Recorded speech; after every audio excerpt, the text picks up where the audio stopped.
Hello guys, मेरा नाम है लविश। तो आज हम पढ़ेंगे force and law of motion. Force होता क्या है? पुश और पुल ऑन द ऑब्जेक्ट। किसी भी ऑब्जेक्ट को पुश या पुल करना, उसे हम बोल देते हैं फोर्स। फोर्स की ऐसा यूनिट होती है न्यूटन यानी एन। अब दो टाइप्स के फोर्स होते हैं, पहला बैलेंस्ड फोर्स, दूसरा अनबैलेंस्ड फोर्स। बैलेंस्ड फोर्स मतलब ये कोई ऑब्जेक्ट है, इधर से 10 न्यूटन का फोर्स लग रहा है, इधर से भी 10 न्यूटन का फोर्स लग रहा है, तो वो हो जाएगा बैलेंस फोर्स। अनबैलेंस्ड फोर्स, ये ऑब्जेक्ट है, इधर से 10 न्यूटन का फोर्स लग रहा है, इधर से 15 न्यूटन का, ये हो जाएगा अनबैलेंस्ड फोर्स।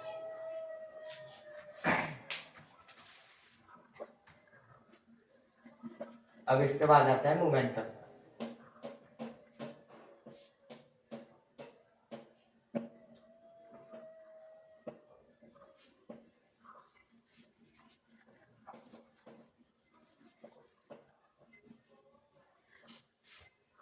अब आता है मोमेंटम।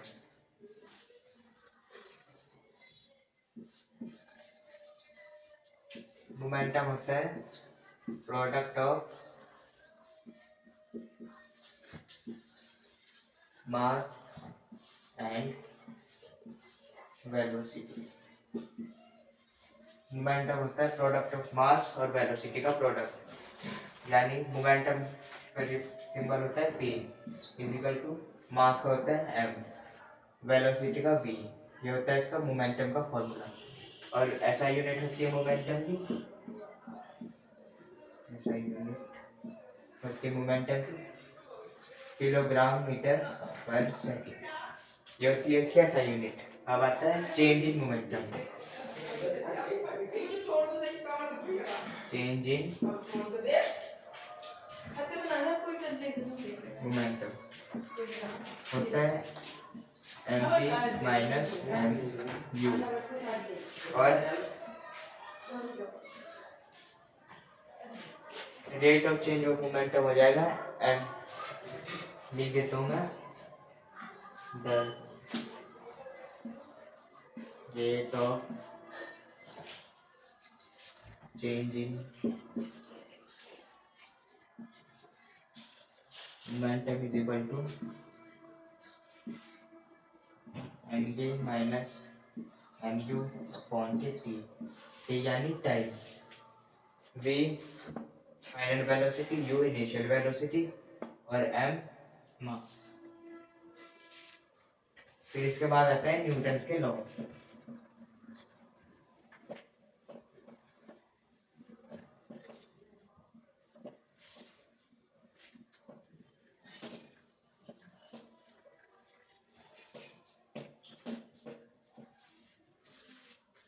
न्यूटन का फर्स्ट लॉ होता है न्यूटन फर्स्ट।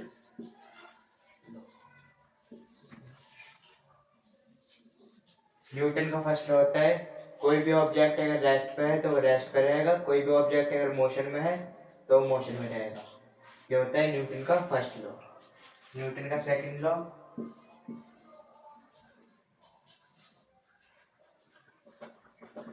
ऐसी न्यूटन का सेकंड लॉ बहुत इंपॉर्टेंट है।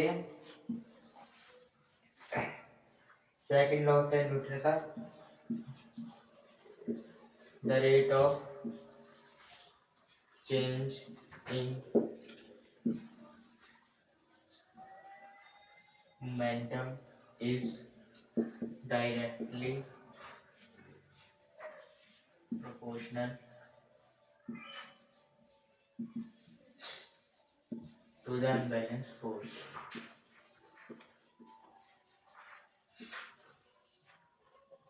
अनबैलेंस्ड फोर्स, ये होता है न्यूटन का सेकंड लॉ।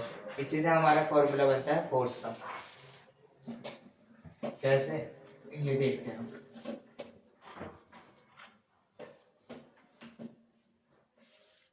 न्यूटन का सेकंड लॉ कहते हैं rate of change of momentum in the direction of force.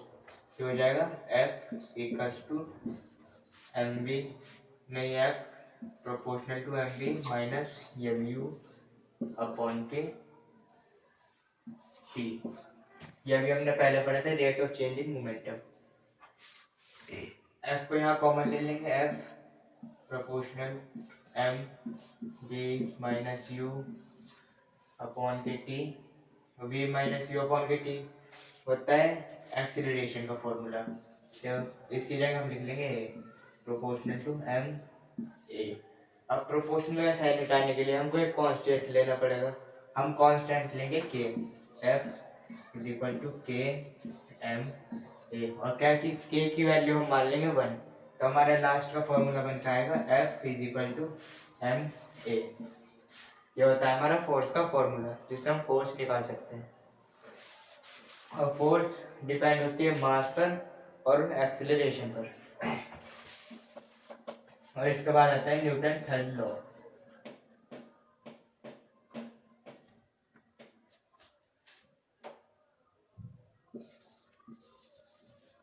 Newton third law, Newton का तीसरा लॉ होता है एवरी एक्शन हैज इक्वल और अपोजिट रिएक्शन। मतलब कि कोई भी एक्शन का अपोजिट और इक्वल रिएक्शन हो सकता है। जैसे हम गन फायर करते हैं तो गन की बुलेट आगे जाती है, तो वो हो गया एक्शन, गन की बुलेट आगे जा रही है और रिएक्शन, वो पीछे को जब बैकवर्ड फोर्स लगाती है वो हो गया रिएक्शन। ये होता है न्यूटन का थर्ड लॉ।